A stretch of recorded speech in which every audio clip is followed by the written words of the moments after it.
What's up guys? Another day, another mini vlog. Hi mga B!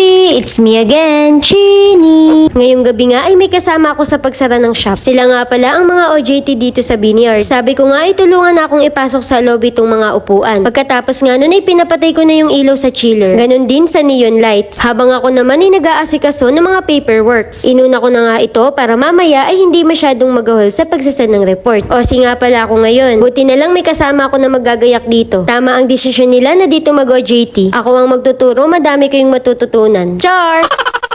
Sinunod ko na nga ring patayin itong machine. Sa part na ito ay random ko nang pauwi na ako. Nagpatulong na nga din ako na ipasok itong lamesa. Nagtatawanan nga kami kasi ang bigat talaga nito. Kaya kapag ako lang mag-isa, inuusad ko na lang. Sa ilalim na nga lang dumaan itong si Aubrey.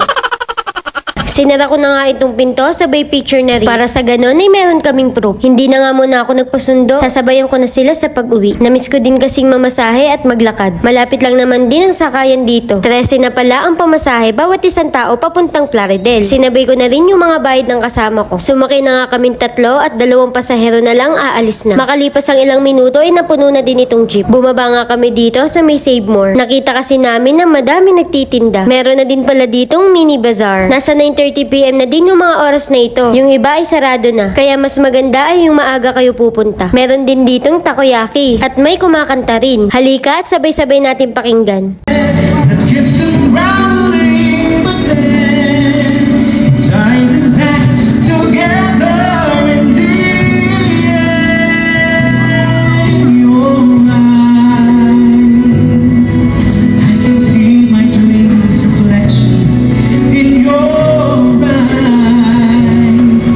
Found the answers. Sa bandang harapan ay merong nagtitinda ng shawarma at meron ding kape sa kalye. Kapag nakasakay ka sa jeep, ito agad ang una nyong matatanaw. Dito lang yan sa Primark Plaridel. Pagkatapos nga nun ay dumaan muna kami dito sa gulayan. Balak ko ngang gumawa ng vegetable salad. Baka ito na rin ang ipanghapunan ko. Ang mura nga ng mga gulay dito, kaya madalas dito na kami bumibili. Nagbayad na nga ako at agad din naman akong sinuklian. Wala pang 100, may 2 iceberg na ako at pipino. Sulit na ito kapag ginawa. Lumabas na nga kami at maglalakad papuntang crossing. Hyper pa nga ako dyan pero sa totoo lang ay pagod na yung pa ako.